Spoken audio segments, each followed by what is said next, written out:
So a little while back, I kind of got into a little bit of a conversation with someone on Facebook because I was seeming to be critical of what social media is and how basically everyone should get off of it. And kind of someone said that the natural question was like, aren't you a media producer? Wouldn't that undermine your whole thing you do? And the answer is yeah, it would. And I want to just make a quick video. I want to put my thoughts together about what I think social media is. And I think this video I probably wanted to make 5 years ago, or I should have made it 5 years ago, but I didn't. And so what I want to do basically is frame it up now and use it as a timestamp, so in the future I can come back to it and see how it's changed and what's happening here. Because I think if you're anything like me, you are probably a little bit sad about the way that social media has maybe reoriented society in a way that's has some definite upside, but it also has some definite downside. And I think personally, for me, I'm someone who kind of like went all in on just being social on social media when it first came out.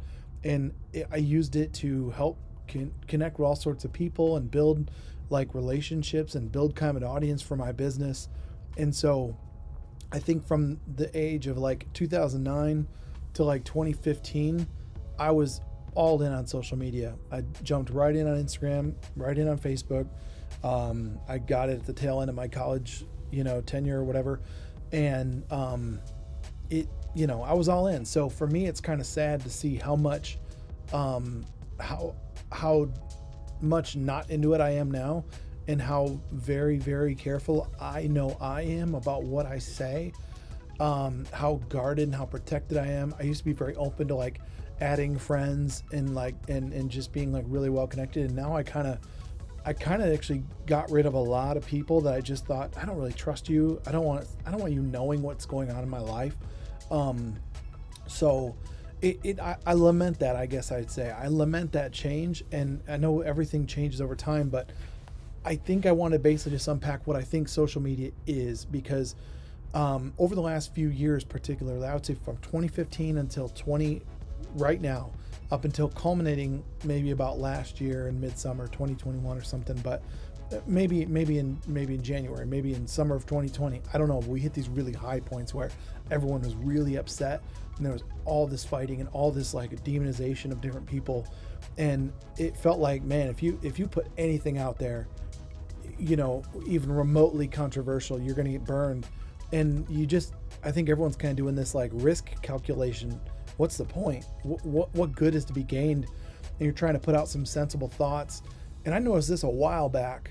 It seemed like only probably around like 2016, 2017, 2018, I would have characterized it like this. I don't think hardly any of the sane people are sharing anymore. I think most people backed away and just thought, it's not worth it. And so, unfortunately, though, I think if you have good input and you have your head screwed on straight and you want to share something with the world, I think you should. But it's dangerous, obviously. It can be dangerous. And so I think every platform is different. So Facebook's going to be different than Twitter for sure. Instagram's different than all of these, but different than TikTok. And and then this whole world blows up into like all these new platforms and all these different like chat-based softwares and like rooms you can go into, and that whole phenomenon. I think where I think it's going is this whole like metaverse world. This is a side point, and I honestly can just say from the depths of my soul, I hate it. I'm not into it. I don't like virtual like life living. I think that the way we're supposed to live as humans is in the real world. And I think it seems like insane that I'm actually even saying that. Like it's needs to be said, but that's where we are, So here's a few things though that I think social media is, and I kind of glean this insight from reading Neil Postman's work. I'm a huge fan of Amusing Ourselves to Death, which is one of his main pieces of literature that he put out. And if you don't know Neil Postman, I'm not an expert on him, but I see him as a guy who kind of offered critiques about what TV and entertainment is doing to society at large in a way that people weren't able to articulate or see into the future. He really seems prophetic about the effects. Okay. And so he wrote this in the 80s when you had, a president who was a former Hollywood actor, Ronald Reagan, right? And we were seeing like TV just explosion and people spending so much time watching TV. And it was kind of the emergence of like 24-hour news and just, because he kind of talks about all that entertainmentization of American discourse. And so one of the things that he talks about in that book is how when the telegraph or the telegraph first came out, it was linking people from long distances away from each other. And it was a legitimate question to pose at the time of the telegraph, to say, what on earth would someone from Texas have to say to a person up in Maine? What relevant thing is there to discuss? And that almost sounds absurd now, because with Twitter we can connect with anyone on planet Earth, obviously. And so, but it's important to think back of like how these changes have happened, and frankly how quickly it's happened. But so anyway, here's a few things that I think social media is, and you tell me if you agree. I want to know. So to me, social media is basically shouting something to the wind. When you speak to someone one-on-one, you are talking to them. And so when I make these videos, even, I'm thinking I'm talking to people that I know, and they're at least, here's what they're getting on this video. You're getting to see my face, you're getting to look into my eyes, and you're getting to observe my nonverbals, you're getting to hear my tone, and you can form a much better frame perspective of what I'm trying to say than if I just wrote it as a post or a tweet or something like that. So there's a lot of context that's lacking. There's a lot of disregard for who might see this post. And I think what's so tough is that you don't say anything to anyone like that. When you're speaking to an individual, you're framing that message for them. And like I said, they're getting all these sorts of cues and context information that'll help you know. And when someone posts online, you don't know what kind of day they've had. You don't know if they're on drugs. I mean that seriously. You don't know if they're on drugs at the moment. You don't know if they're compromised in any other way. Are they very tired? Are they drunk? Are they drinking? Did they just get rejected? Did they experience some serious like loss? Like, you have no idea, right? And so it's kind of the simple premise of when I'm driving in traffic and someone cuts me off, the proper thing to do in my mind is assume that they have some legitimate reason why they're driving like a jerk. I think that's the only way to really go about it, because otherwise you get pissed off constantly. And I was like that when I first started going to college, and I was in a bigger city and I couldn't stand all the traffic. And I finally had to come to this realization of like, number one, who says you're, the right way to drive, the way you do it? But number two, assume that these people have their reasons, and maybe they don't. Even if they don't, then just, you feel bad for them. You pity them. You start to realize that, well, hey, they have to deal with their own problems, and I'm not going to add to it. I'm not going to let it bother me, right?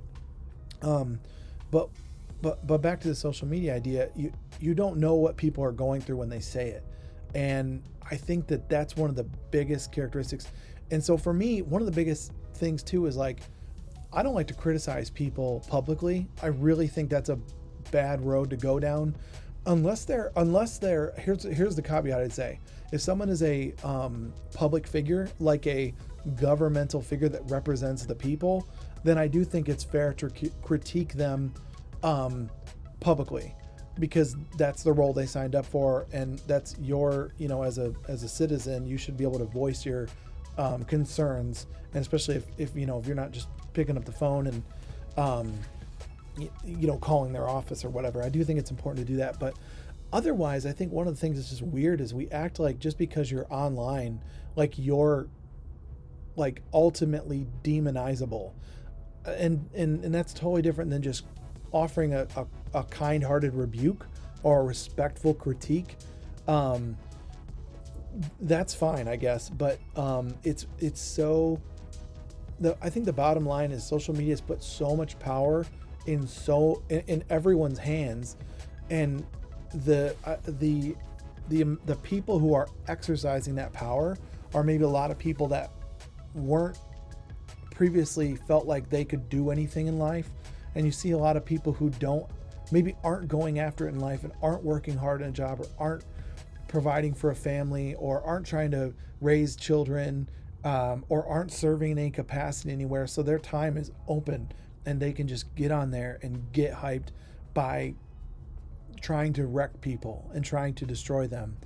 And obviously not everyone's doing this, right? This is so difficult to talk about because we're talking about everything all at once, right? And so I think the core principle is that the more removed you are from someone, the less you see them as human. And social media has made that so tough. And that's why I don't say a lot on here anymore. And frankly, that's why I started this little YouTube channel, so that when I had something I wanted to say, I could say it, and then people could hear it in maybe a thorough way. And if you care enough about what I have to say, you might listen to the whole thing and offer some critique and feedback. But I don't like flippant thoughts. I don't like boiling things down to the most inane, slogany way of thinking. I think everything is more complicated than it's made out to be when you're looking at difficult issues. And I think on social media you should encourage people. At the end of the day, I think you should encourage people, use it to connect with people, and keep it light. But I'll say this, I've noticed this trend my whole life, I would say, and it's getting worse. Every 4 years, shit just seems to hit the fan, and I've come to expect it. And so 2020 took it to a whole new level, though, obviously. And the amount of gas that gets poured on the fire from whoever, from media and political action committees and whatever, they have a goal to drive everyone away so that they go out and vote. And on the one hand, I understand it, because they have these goals that they're driven by too. And I'm not even trying to demonize them, but I'm just saying, I hope that my friends, when 2024 happens, I hope that you're ready mentally, and I hope that you're aware when things start happening that seem like the world's ending. I hope that you remember that, wait a second, this is a presidential election year, and stuff goes bananas those years, and I don't have to play a part in that. I can remain calm, I can keep my wits about me, and I can look for the good, and I can be part of that. So this is my first video I've tried to make in 2022, in the beginning of the year here. It's January 26th. I'm kind of behind the ball, but I've had a busy beginning of the year. Things are picking up with work, and I'm excited. So I just haven't had made the time to get in here and share some thoughts. So I hope you appreciate it. Leave a like and a comment if there's something you want to ask or something you want to share. I'd love to hear it. So talk to you soon, and peace out, all.